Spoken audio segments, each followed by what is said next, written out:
Hola, buenos días. A ver, Buenos días, ¿qué tal? aquí estamos porque estamos viendo vídeos de lo sucedido el martes 29 de octubre y hay datos o cosas que no estamos de acuerdo. No somos expertos, eso es lo primero, pero sí estábamos en la auténtica zona cero, porque la zona cero no es donde ha habido más desastres, sino donde comenzó todo lo ocurrido. Y fue aquí. Entonces podemos contar lo que nosotros vivimos y explicar qué ocurrió, por qué llegó esa cantidad de agua a los pueblos del sur de Valencia. A ver, comenzamos contándoos, que ese martes nosotros nos levantamos muy temprano para ir a Valencia a hacer unas gestiones bastante importantes. Nos levantamos a las 6 de la mañana. A las 7:15 salíamos de aquí. A las 6 de la mañana ya comenzó la lluvia. No comenzó a las 8, como están diciendo, o a Emet, no, Bueno, a las 6. A las 6 de la mañana estaba diluviando ya. O sea, de hecho, ya se veía que era preocupante la cantidad de lluvia que estaba cayendo, porque aquí el Mediterráneo es una zona que típicamente es de tormentas y sobre todo en septiembre y octubre suelen caer tormentas bastante fuertes, pero muy puntuales. Son tormentas que descargan durante una hora y media, 2 horas. Te hacen un poquito de destrozo en el sentido de que arrastran un poquito el suelo y tal, pero nada más. O sea, no son catastróficas. Pero ese día, ya a las 7 de la mañana, llevaba una hora lloviendo de una manera brutal. Yo soy de Bilbao, soy del norte, sé lo que es la lluvia y daba miedo la cantidad de lluvia que estaba cayendo en esos momentos. De hecho, bueno, yo incluso acerqué el coche a la puerta de casa, porque lo tenemos aparcado un poquito más atrás, para no empaparnos. O sea, fíjate hasta qué punto lo veíamos preocupante. Y ya cuando salimos por la puerta de casa y empezamos a ver que había ríos por el camino, había verdaderos ya, bueno, riachuelos por el camino, ya nos empezamos a asustar. Luego ya la carretera, cuando salimos ya a la carretera hacia el pueblo, hacia Chiva, lo que empezamos a ver a esas horas era muy preocupante, era de asustar. O sea, cualquier persona, cualquier adulto con 2 dedos de frente se habría asustado. Y estamos hablando de que eran mucho antes de las 8 de la mañana. Ya aquí en Chiva se veía que era nivel catastrófico. Sí. Los campos estaban ya inundados. Los muros de piedra que delimitan los campos, ya no había muros, eran cascadas de agua, cataratas. Eso eran las cataratas del Niágara, que vertían directamente sobre la carretera. La carretera había trozos que había ya 2 dedos de agua. Y cuando ya empezamos a llegar al pueblo, cuando empezamos a entrar al pueblo, que ya veíamos que los barrancos empezaban a estar prácticamente llenos de agua, eso, insisto, antes de las 8 de la mañana, los barrancos ya estaban casi llenos aquí arriba. Cuando fuimos a entrar al pueblo ya vimos que era imposible circular. Había unas balsas de agua tremendas, se pasaba regular con el coche y no quisimos ni poner en riesgo nuestra integridad ni la del coche, porque evidentemente sabíamos que si nos íbamos a Valencia y seguía lloviendo así, no íbamos a poder volver, porque iba a estar imposible. Si las carreteras estaban mal antes de las 8 de la mañana, imagínate luego a la 1 del mediodía. O sea, ya sabíamos que venía algo catastrófico, en lo que no sabíamos a qué nivel. Vale, sí, justo como ha dicho él, aún no eran ni las 8 de la mañana cuando nosotros llegamos a la entrada de Chiva. Todo comenzó aquí, en la Sierra de Chiva, ¿vale? El agua empezó a caer aquí, en la Sierra de Chiva. AEMET sí que había dicho o había puesto que iban a caer unos 30 litros. Entre 30 y 40 litros. Entre 30 y 40 litros por metro cuadrado a la hora. Lo que ocurrió fue que cayeron entre 400 y 600 y más de 600 litros por metro cuadrado a la hora. Eso no lo había comunicado nadie. Yo adoro las tormentas, adoro la lluvia, pero ya cuando salimos de aquí con el coche, yo ya iba con un nudo aquí, porque notaba que lo que estaba cayendo, eso no era normal. Y ya cuando estábamos entrando en Chiva, los dos nos miramos y dijimos, damos la vuelta porque ya antes de las 8 de la mañana ya se sabía que algo venía. Porque, ya digo, no somos expertos, pero es que no hace falta serlo para notar lo que estaba ocurriendo. Volvimos a casa, que fue lo mejor que pudimos hacer, y la cosa continuó a más. aún no era ni, sería la 1 y algo del mediodía, y no paró en ningún momento, Estuvo Fueron 20 cayendo horas. durante 20 horas, 20 horas 20 lloviendo, horas sin de parar. la lluvia más intensa jamás conocida en esta zona. Para que os hagáis una idea, llovió en un solo día lo que llueve en un año en esta zona. Sí. ¿Vale? Sobre la 1 y pico del mediodía, yo recuerdo que le dije a Unai, si esto sigue así, va a haber una riada. Va a haber una riada porque esto no hay nada que lo aguante. El caso es que están saliendo por ahí muchas imágenes de cómo llega el agua en una tromba a Valencia y gente poniendo que se abrieron las compuertas de la presa de Forata y el pantano de Buceo, ¿vale?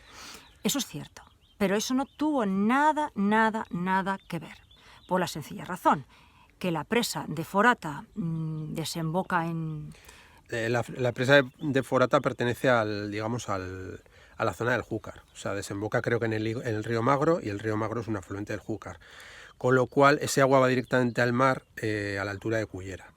Eso no tiene nada que ver con luego las inundaciones que ha habido en toda la Horta Sud de Valencia, que son pueblos que están mucho más al norte, ¿no? De Cullera y de Sueca.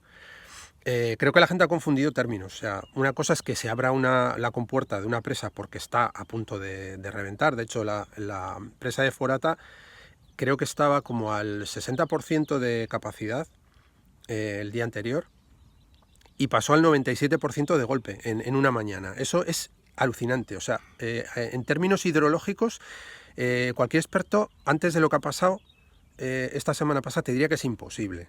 Es imposible que un embalse de tamaño pequeño, porque es bastante relativamente pequeño, pase del 60 al 95% al 97% en una mañana. Eso es imposible, pero sucedió.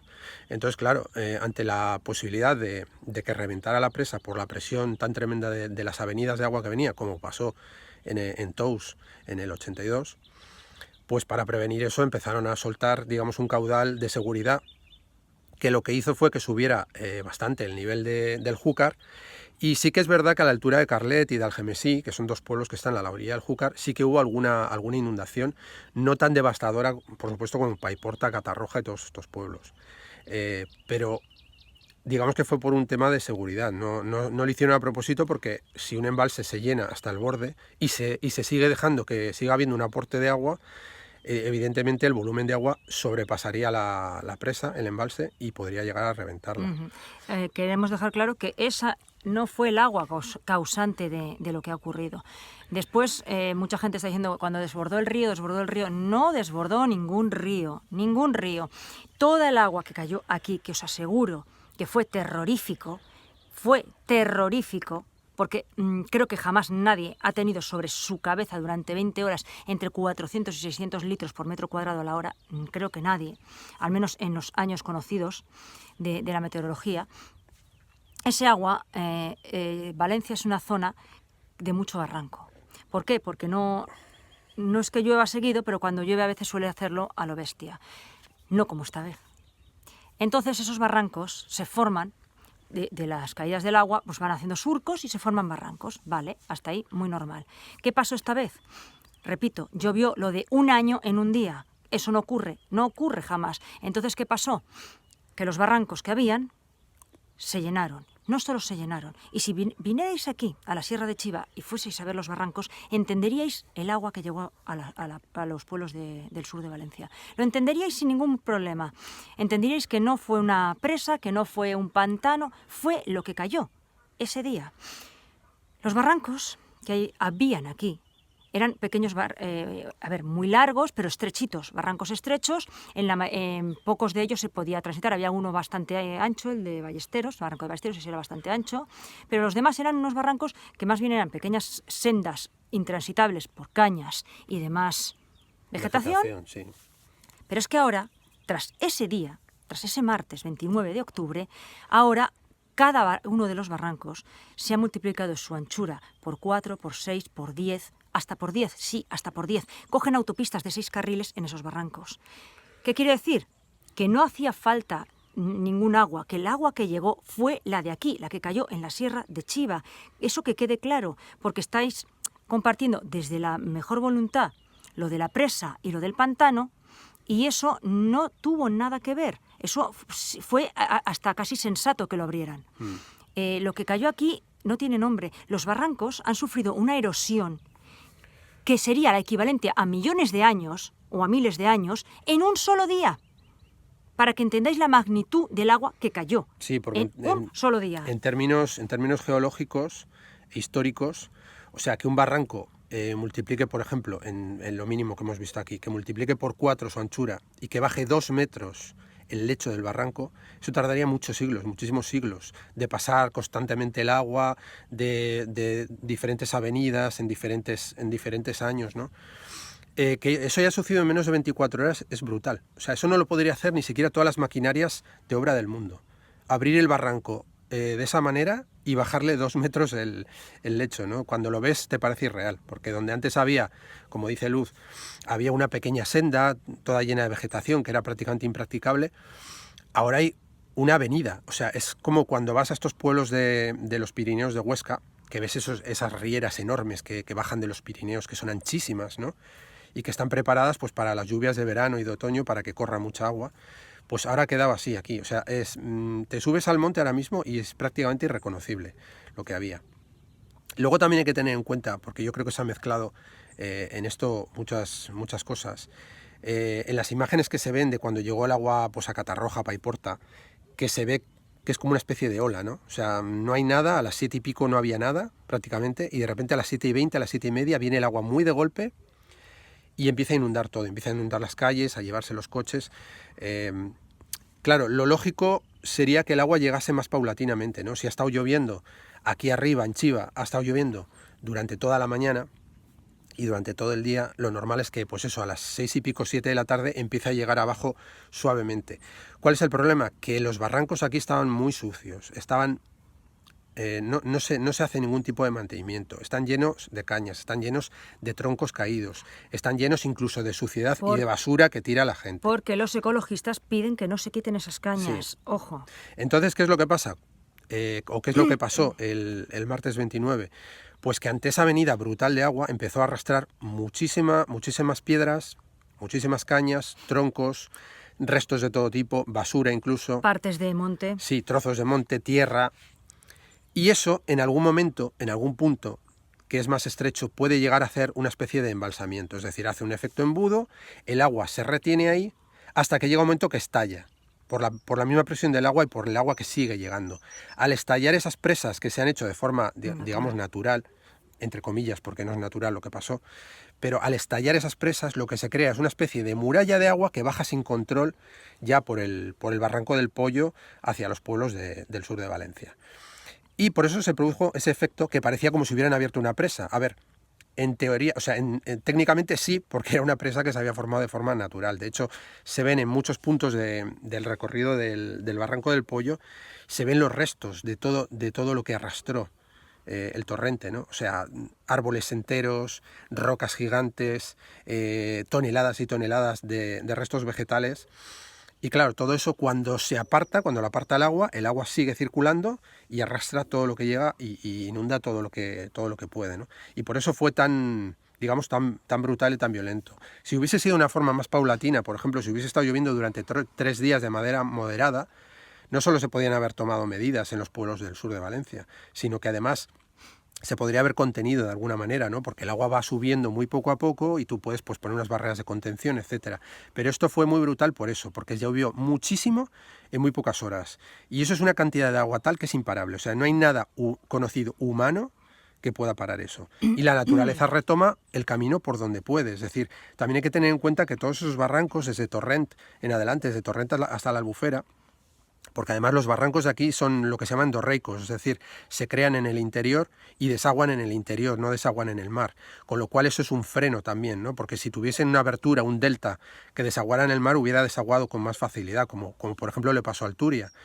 El Turia también creció muchísimo el cauce, en pueblos como Ribarrocha o Vilamarchant sí que hizo un poco de destrozo, sobre todo en las orillas, pero los pueblos digamos que quedaron intactos, ¿no? Y el Turia luego llegó a lo que es el nuevo cauce tiene una capacidad brutal y no se desbordó. Si los barrancos el barranco del Pollo, el barranco de Torrent, todos estos barrancos que cruzaban estos pueblos, se hubiesen mantenido debidamente, es decir, estuviesen limpios, tuviesen la anchura necesaria y no se hubiese construido cerca de ellos, el desastre que hemos visto creo que ni siquiera hubiera sucedido, es decir, el agua hubiera fluido hacia la albufera.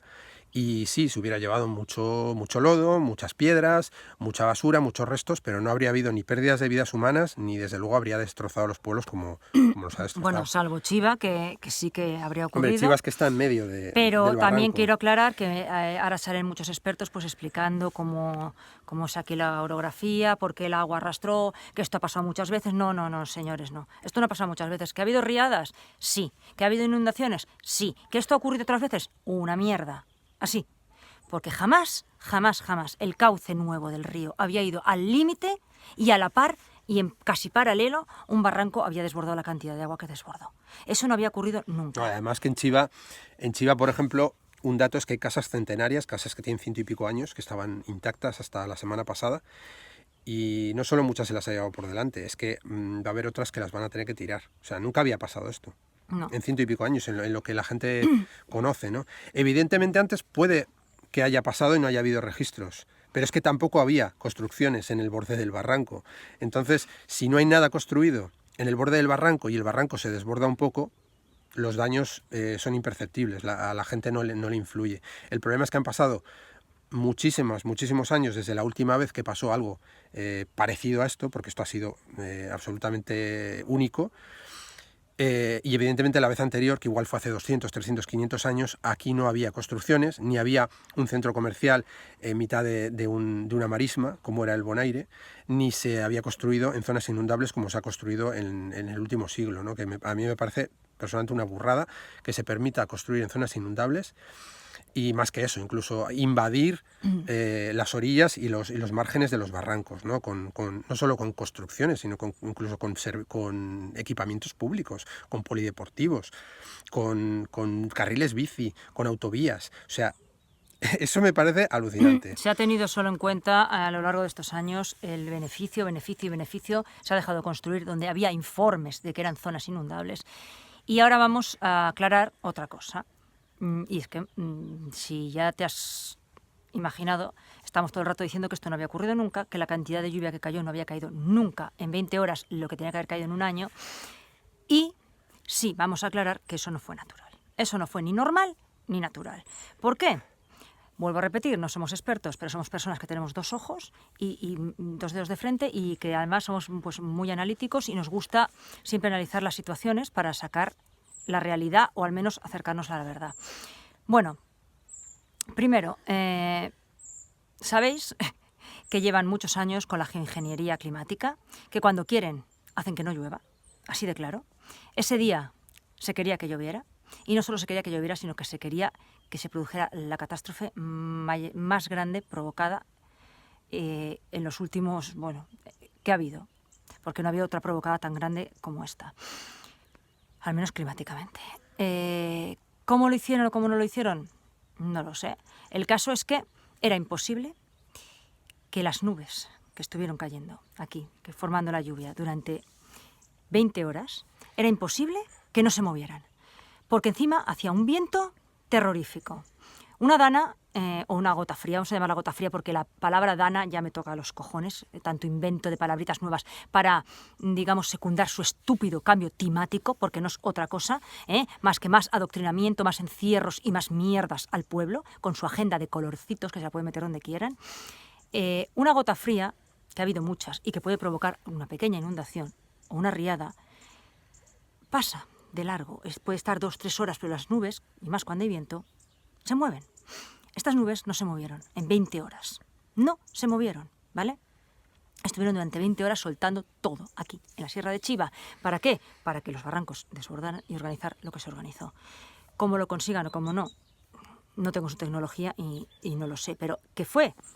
¿Provocado? Os lo podemos asegurar. Estábamos debajo de esa lluvia durante las 20 horas. Llegó un momento que pensábamos que la casa se nos caía encima y que no lo iba a soportar más, porque aquello no era natural y se notaba. Entre otras cosas también, porque después de 20 horas de agua intensa, repito, entre 400 y más de 600 litros a la hora por metro cuadrado, todo quedó lleno de barro. Y no es que salpicara, no, coche, mesa, todo lo que estaba fuera quedó lleno de un barro. La terraza nunca había estado tan sucia. De un barro grisáceo. Y durante 7 días después de esto ha habido un ambiente horroroso, con un polvillo blanco, imitando niebla, que no era niebla, que no podías estar fuera porque la garganta te mataba de picor, de irritación. Yo no sé qué echaron, pero lo echaron. Eso también que quede muy claro. Porque que fue provocado, fue provocado. Ahora, si seguís compartiendo que todo fue porque abrieron las compuertas de aquí de la esta de Forata y del pantano de Buseo, por ahí nos van a tumbar. Nos van a tumbar porque eso fue algo que tenían que hacer coherentemente para que desembocara donde tenía que desembocar ese agua, que también había rebasado los límites esperados. ¿Que esto fue provocado? Sí. Pero que no hizo falta abrir nada. Aparte de que es que no desemboca donde fuera. Son cosas completamente diferentes, como ya hemos dicho. O sea, son zonas diferentes. O sea, no hay que mezclar eso. Vale, no mezcléis, por favor, porque entonces nos van a tumbar por desinformación. ¿Que no fue natural? No lo fue. Lo vivimos nosotros. ¿Que jamás había ocurrido lo que ha ocurrido? Jamás. ¿Que lo están achacando su puñetero cambio climático? Obvio. Ellos no dan puntadas sin hilo. No la dan. Entonces, que tenemos que tener mucho cuidado y explicar muy bien la información para que no nos acusen de desinformación, ¿vale? Entonces, deciros eso, que esa cantidad de agua que llegó a los pueblos del sur de Valencia cayó de arriba.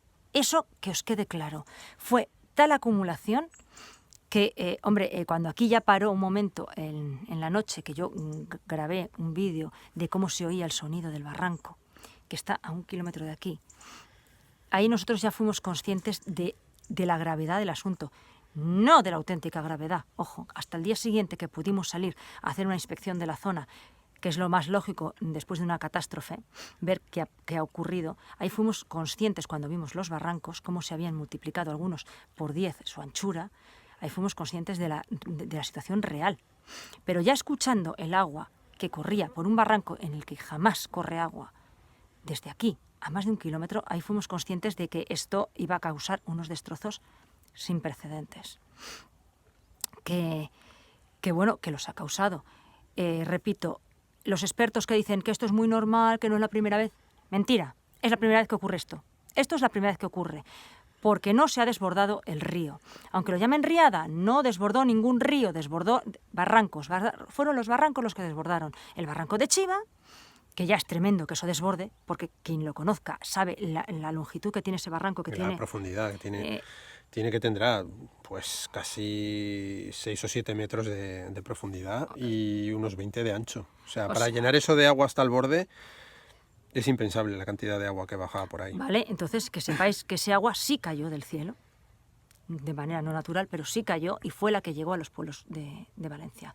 No nos vamos a alargar más el vídeo, pero que tengáis en cuenta que sí, que esto ocurrió, que los que lo vivimos, estábamos aquí en la zona auténticamente cero, que es donde comenzó, y los que estábamos aquí sabemos lo que ocurrió porque lo vivimos. Sabemos la cantidad de agua que cayó porque era imposible, porque en nuestra casa nos entraba hasta del suelo hacia adentro, o sea, del suelo para arriba, cuando la casa está construida en alto. Con lo cual quiere decir que el agua llegaba a una longitud terrorífica. Y solo aquí en un trocito, cayó en toda la zona de Chiva, la olla de Buñol, todo eso arrastró hacia abajo y eso fue lo que ocasionó el desastre, ¿vale? Para que no haya más malinterpretaciones. Y recordaros que hicieran lo que hicieran, consiguieron que toda la zona haya cambiado como si hubieran pasado siglos o miles de años. O sea, imaginaos lo que pueden hacer. Así que tenemos que estar preparados y sobre todo empezar a juntarnos para parar esto, porque esto solo lo paramos nosotros. Ellos siguen y siguen y siguen. Y ellos no van a parar, ¿vale, amigos? Así que cojamos fuerza y juntémonos, porque o son ellos o somos nosotros. Un besito. Un saludo a todos.